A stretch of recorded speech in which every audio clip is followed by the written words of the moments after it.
রনি আর মায়ার পরিচয়টা হয়েছিল অষ্টম শ্রেণীতে। প্রথম দিন ক্লাসে যখন নতুন সেকশন তৈরি হয় তখনই তারা একই বেঞ্চে বসেছিল। রনি ছিল একটু চুপচাপ স্বভাবের ছেলে, ক্লাসে ভালো পড়ত কিন্তু খুব বেশি কারো সাথে কথা বলতো না। আর মায়া ছিল হাসি খুশি মেয়ে, যার হাসি পুরো ক্লাসকে আনন্দে ভরিয়ে দিত। একদিন গণিতের ক্লাসে রনি একটা কঠিন অঙ্ক খুব সহজে করে ফেলল। মায়া অবাক হয়ে বলল, তুমি এত ভালো অঙ্ক পারো, আমাকে একটু শেখাবে? রনি লাজুক হাসি দিয়ে বলল, হ্যাঁ অবশ্যই। সেই থেকে শুরু হলো তাদের বন্ধুত্ব।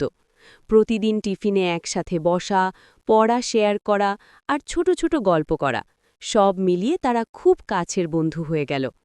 ধীরে ধীরে রনি বুঝতে পারল মায়াকে সে শুধু বন্ধু হিসেবে দেখে না, তার মনে অন্যরকম একটা অনুভূতি জন্ম নিয়েছে। একদিন স্কুল ছুটির পরে মাঠে দাঁড়িয়ে রনি সাহস করে বলল, মায়া, আমি তোমাকে একটা কথা বলতে চাই। আমি তোমাকে ভালোবাসি। মায়া কিছুক্ষণ চুপ করেছিল, তারপর ধীরে ধীরে বলল, আমিও তোমাকে খুব পছন্দ করি রনি। সেদিন তাদের দুজনের জীবন যেন হঠাৎ খুব সুন্দর হয়ে উঠল, কিন্তু সুখটা বেশিদিন টিকল না। একদিন মায়া কয়েকদিন ধরে স্কুলে আসছিল না। রনি খুব চিন্তা করতে লাগল। অবশেষে সে মায়ার বাড়ির কাছে গিয়ে খবর পেল মায়া খুব অসুস্থ।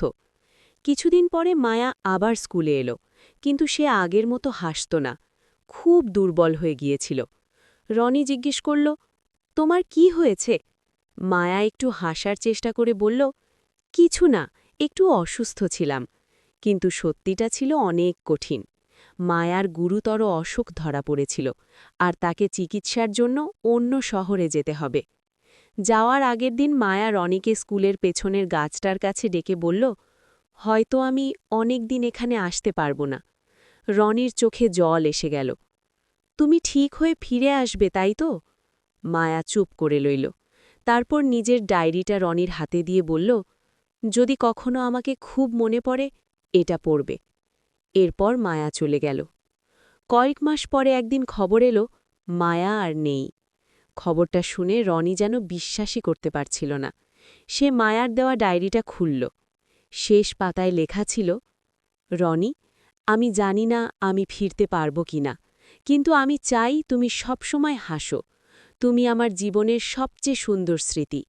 যদি আমি না থাকি তবুও আমাকে ভুলে যেও না, কারণ আমি সত্যি তোমাকে খুব ভালোবাসি। ডায়েরির সেই পাতায় কয়েক ফোঁটা শুকিয়ে যাওয়া চোখের জল লেগেছিল।